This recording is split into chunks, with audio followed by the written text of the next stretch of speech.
This case is absolutely heartbreaking and enough to make anybody's blood boil in anger at what this child suffered. And I need to give you a trigger warning because we're going to be talking about a 10-month-old and the things that happened to him within his family.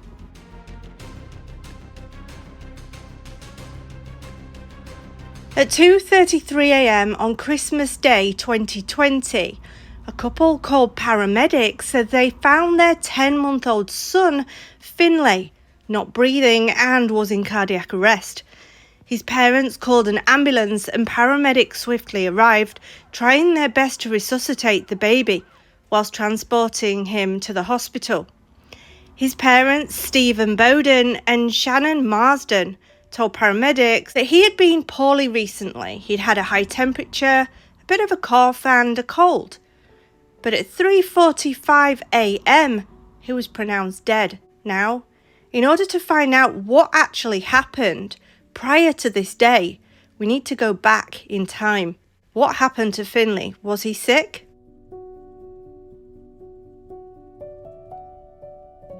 Shannon Marsden, 22, met Finley Boden, 30, when she was just 17 and he was 24. The pair enjoyed smoking that green stuff together and drinking. This had contributed to Shannon falling pregnant with Finley in the first place, and the couple's relationship was turbulent, with Stephen and Shannon being heard arguing by neighbours. Finley was born to his mother, Shannon, who was aged 22 at the time, and his father, who was 30. They all lived in a small terraced property in Holland Road, Old Whittington, Chesterfield, in Derbyshire, UK. But shortly before he was born in February 2020, the Child Protection Services had made a plan the month before for Finley to be taken into care by authorities. The reason for this was because of child protection concerns over the parents' abilities and the substances that they used, as well as the dwelling where they lived. And prior to him being returned to the care of his parents, he was seen regularly by professionals and was found to be developing well and was healthy.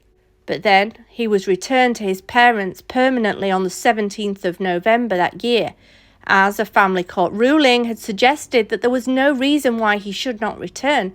So Finley was reunited with the couple over an 8-week transition, including overnight stays of varying lengths. Even though at the time of this, a report was made by the family's social worker recommending that a 6-month transition rather than an 8-week transition would be better due to her concerns. However, Finley had been fully reunited with his parents at this time, and both Stephen and Shannon were evasive with medical and social care professionals. Neither his mother or father ever took him to a GP or a hospital, stopping family members and social services from seeing him altogether. Doors and holes were punched in, and it was said that Stephen had slapped Shannon and called her a selfish bitch. At some point, other fights saw Stephen slapping Shannon around the face, and even Stephen placing his hands around her throat. Shannon even said that sometimes he would lock her in the house. Now, the home was described as filthy, with rubbish and dirt on the floors and walls. It was cluttered with things piled everywhere, and the house smelt strongly of cigarette smoke, the green stuff that you smoke, and feces throughout. The pair remained apparently in love despite domestic incidents and frequent substance use. But during the 39 days that he was in their care, little Finley was not loved, not protected or cared for as he should be. He did not play with toys or learn to eat nice foods. He did not laugh and smile. He sat on the floor in a smelly diaper, dirty home that was hazardous and unclean. Old, mouldy milk sat in discarded baby bottles. Lighters, substances and other dangerous objects would lay on the floors and on the sides, and he was lucky if he received any food or milk at all. His clothes were filthy, his face was dirty. Finley had dirty fingernails and clothes, and according to neighbours, he looked completely dishevelled. He looked ill, and there was no colour on his face. He crawled through animal feces on the floor and other waste. A child's meal was seen along the floor with other clutter, including empty takeaway containers and some children's toys. Blood, feces and saliva were seen on Finley's coat and on other clothes, alongside bottles of off milk and signs of substance use. The bathroom, like the rest of the home, was completely cluttered with clothing, plastic bags and toys.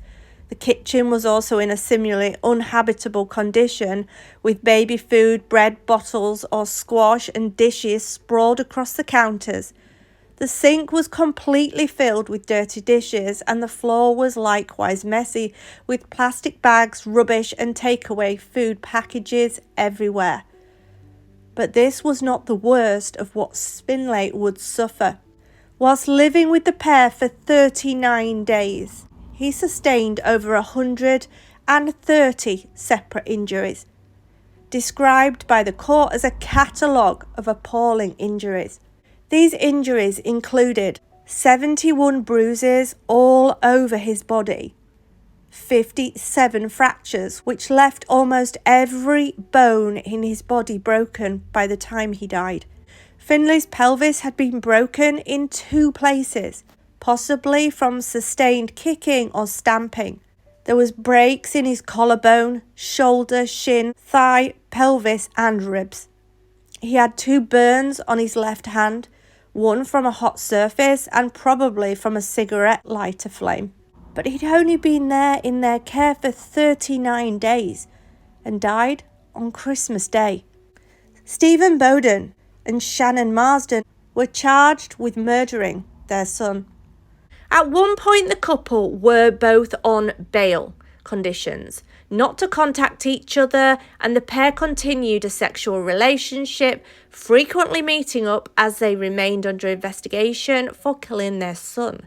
And after being remanded in custody in 2022, the pair sent each other Valentine's Day cards in which Shannon said she would love him forever and would always be standing by her partner. Only hours after his death, Philip was heard telling Shannon at the hospital that he was going to sell Finley's pushchair on eBay later, stating that it was an effort to lighten the mood. The mother and father apparently visited Finley's body in the hospital chapel of rest on the 11th of January 2021. His mother, Shannon Marsden, was heard saying, "His dad's battered him to death and I didn't protect him." Shannon Marsden insisted that the boy's injuries were inflicted by his father, Stephen. Stephen claimed that he felt the dog may have jumped on the child, causing his broken ribs, while a tear to the side of Finley's mouth, likely caused by a dummy being rammed in, was blamed on the child hitting himself with a rattle. Evidence included a text message Stephen had sent 2 days before the child's death saying, "I want to bounce him," meaning Finley, "off the walls." There was a serious case review underway to look at the role of the protection services before the baby's death and how much involvement they had with the child.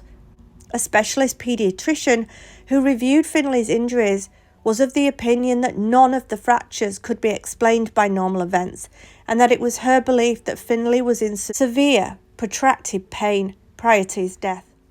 A 5-week trial at Derby Crown Court heard how the couple subjected little Finley to repeated acts of severe violence in the weeks running up to his death. Both Boden and Marsden had denied murder, 2 counts of child cruelty and 2 charges of causing the death of a child.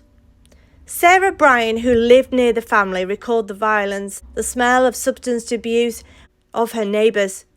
She said that Shannon, the mother of Finley, had once had a boot around her face, and there was one on the door as well. She even told me and my sister that she was crying at the back door after he tried to strangle her.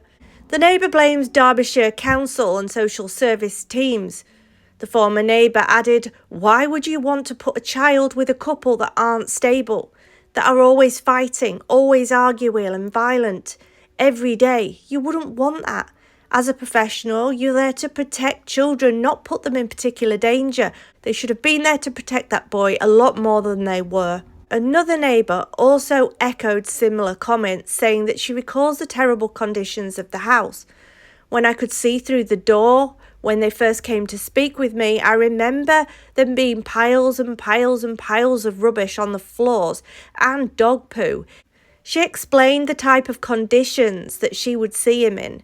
His clothes were filthy, his face was dirty, he had bruises everywhere. He completely looked dishevelled. He wasn't happy, he didn't smile, he just looked ill. On the 21st of December 2020, apparently Shannon Marsden texted a relative saying that her partner did not want Finley in the house and that he could not give two SHITs if I was still there or not. Shannon later searched for emergency housing in Chesterfield, while Stephen told the substance dealer that his partner and son were doing my nut in. On the 21st of December, days before Finley's fatal collapse, his mother messaged another relative saying, "Get the police to mine, tell them I'm scared of Stephen around the baby. He's just hit me again. Tell them he will KILL me. He's already tried, please. I will be dead." Not joking. The CPS presented evidence that Finley's injuries were the result of significant and repeated acts of violence carried out by his mother and father, and that their combined neglect in failing to seek treatment for his injuries resulted in complications and infections causing his death. Investigations into Finley's death showed how he had sustained all of those injuries that we described earlier, and medical experts instructed by the prosecution confirmed that the majority of the injuries were caused by blunt force trauma and required significant force to inflict. Not only did the defendants fail to seek treatment for Finley, but they also actively conspired to conceal his injuries from authorities tasked with his protection. In this case, the CPS presented comprehensive evidence of the cause of Finley's death. The number and severity of his injuries and the defendants' actions while Finley was in their care demonstrate their culpability and intent. The evidence was clear that they alone were responsible for Finley's death. The defendants claimed that they had not assaulted Finley and that his injuries were accidental. So the CPS instructed medical experts to show that their explanations for Finley's injuries were completely implausible and that they could only have been inflicted by one or both of them with considerable force. The prosecution presented evidence of a pattern of the defendants' behaviour to demonstrate that they continued to live a chaotic lifestyle, consuming substances and paying little attention to Finley's welfare. The CPS also secured witness evidence from families and others to establish a picture of the behavioural pattern of the defendants, including their continued substance use, their efforts to evade social services, and the lies they told to cover up their abuse, neglect of Finley, and the prosecution showed the jury photos of the conditions within the family's home, evidence of a violent behaviour and regular substance use. The findings in relation to the defendant's intent were a matter for the jury to consider on the basis of evidence, so the CPS gave the jury a range of options to consider, including murder, manslaughter, and causing or allowing the death of a child, so that whatever their findings, they would be able to hold either or both defendant accountable for Finley's death. Both Stephen Boden and Shannon Marsden were found guilty of Finley's death. The trial judge, Mrs. Justice Tipples, became emotional and thanked the jury for their extremely impressive conduct. She then excused the members of the jury from any future jury service. As she spoke to members of the jury, they were in tears while the defendants sat silently in the dock. 10-month-old Finley subsequently died of a cardiac arrest after various injuries took its toll. The Deputy Sheriff Crown Prosecutor said that the abuse Finley had suffered was incomprehensible. The violence these two individuals inflicted on their own child was willful neglect, and covering up his injuries was incomprehensible. The defendants sought to have their child returned to their care, but then treated him in an appalling manner. The safeguarding review into the circumstances surrounding Finley's death is underway. During the trial, the prosecutor, Mary Pryor KC, told the jury that the case was about the savage and brutal murder of a baby boy. The pair remained in a relationship until they were charged and repeatedly lied to cover up what they did. They saw nothing, they heard nothing, and apparently they noticed nothing and said nothing. It just shows that they will remain in it together. Apparently both of them were convicted on Friday and will be sentenced at a later date. Let's hope that they get the book thrown at them, literally.